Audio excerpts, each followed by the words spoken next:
Magandang araw mga kaibigan. Good news po ang pag-usapan natin ngayon para sa mga nagmamahal sa mga Dutertes, lalo na kay PRRD at BP Sara. Bad news ito para sa kabilang bakod. Ito, my latest survey result, WR numero. Isa ito sa mga credible na survey group na inaabangan ko. This is a non-commissioned survey. Bantayan natin. Kung commission survey, kagaya ng iba dyan, nako, apektado yan. Pwedeng ma-influensya na nagbayad kasi binayaran.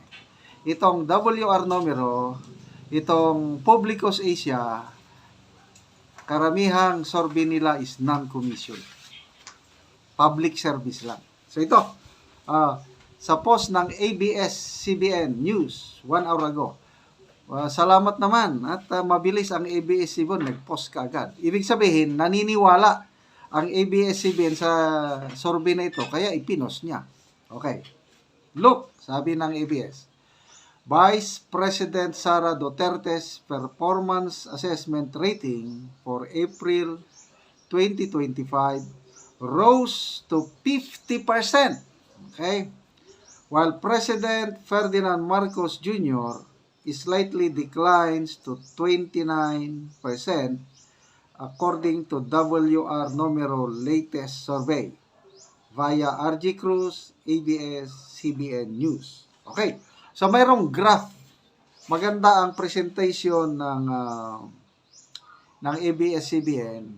Yung resulta ng survey nila, 5 periods. Okay? Nagsimula sila December of 2023, May of 2024, September of 2024, February of 2025, hanggang pinakalas April of 2025. Okay. So, unahin natin si PBBM. Yung graph niya is pababa eh. Si BP Sara, dati pababa, ngayon pataas na. Unahin natin si PBBM. December of 2023, medyo mabango pa siya noon. Wala pang masyadong, kasi hindi pa nagkahiwalay ang unit team noon eh. 6% ang performance rating ni PBBM December of 2023. Si BP Sara naman 73%. Okay? So, maganda pa ang relasyon. May of 2024, yan na. Nagsimula na ang iringan. Nagsimula na yung tambaloslos na Si PBBM bumaba, naging 45% na lang. May of 2024, bumaba siya ng ilang percent ito? 21%. Ang laki ng ibinaba niya. Si BP Sara naman, bumaba ng 60%. So, 13 points ang binaba compared kay BBM na 21. Okay, another period, September of 2024. Si PBBM maintain yung 45% niya. Si BP Sara bumaba ulit, 47%.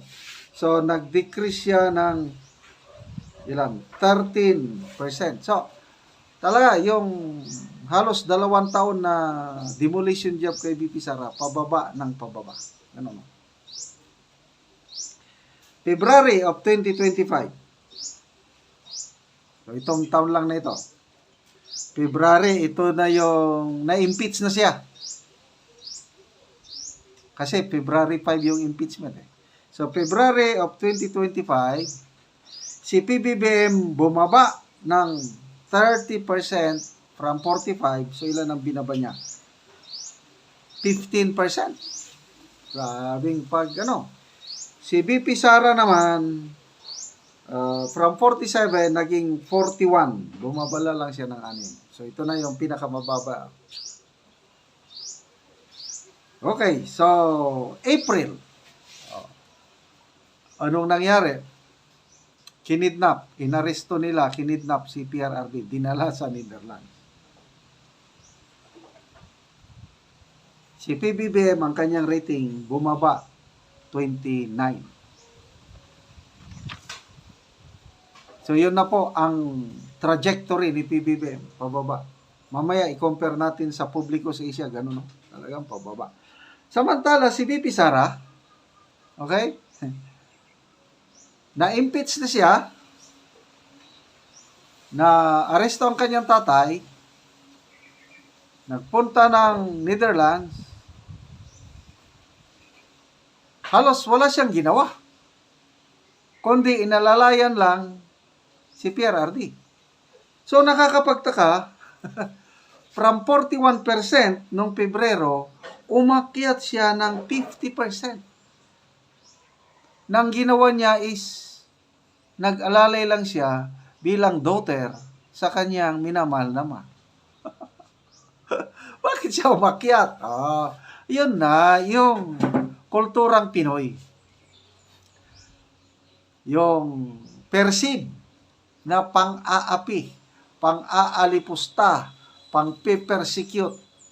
Yung nangyari sa mga Duterte, malalalong ang Pilipino nagmata, kung sa Bisaya, nagising sa katotohanan. Lalo nilang inaprubahan performance ni VP Sara kasi ang tinulungan niya, yung ama niya na maraming nagmamahal na Pilipino. Kaya, nakakatuwa po. Wala, hindi pa na-publish. Kumusta naman ang rating kasi interesado ako sa rating ni Speaker Martin Romualdez. Si Senate President Escudero, wala, hindi pa ni-release. Basta, parang gulong ng palad. Gulong ng palad ang buhay ay gulong ng palad sa kandungan. Pag nasa ibaba ka, you have nowhere to go, kundi patas. So, naabot na sumadsad na, pinakamababa si BP Sara, sadsad na. Ano pang pwede niyong gawin kay BP Sara? Wala na. Wala na, pakyat na siya. So, si PBBM, pababa pa. Wala pang sinyales na paakyat. So, kailan siya aakyat? I don't know. Kaya salamat mga kaibigan sa inyong pagsubaybay sa ating channel. Nakakatulong kayo ng malaki sa tribong Talaandig dahil ang sweldo natin tinutulong sa tribo. Sa ngayon, namimigay tayo ng yero at pako para ma-repair ang sira-sirang bahay ng tribong Talaandig sa Bukidnon. Panoorin nyo ang video na ito. Ni ang among natabangan og yero. Kay salamat kayo sa inyong hinabang kayo atok na gid ko. Daghang salamat.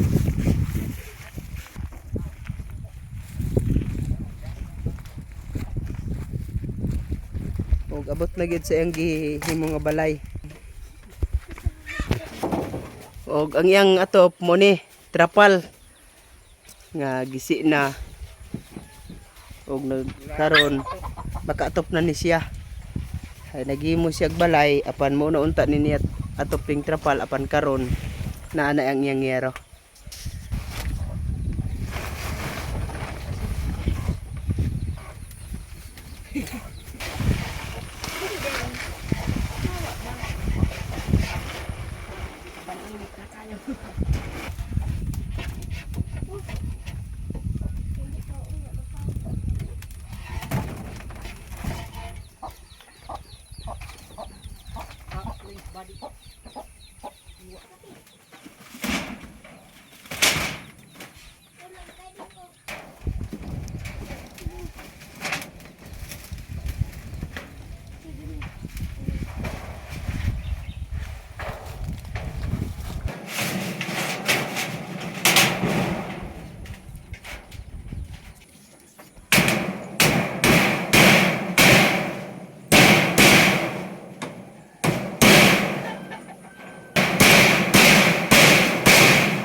O garon niya sa imong maistorya nga nindot na kayo kag atop o.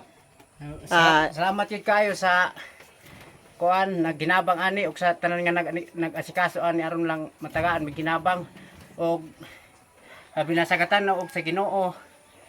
Dagha kayong salamat. Ug hinaot nga padayon pa ni nga napay mag katagan diya nga atong mga kaigsuonan nga wala pa na ayuhi ilang atop. Daghang kayong salamat.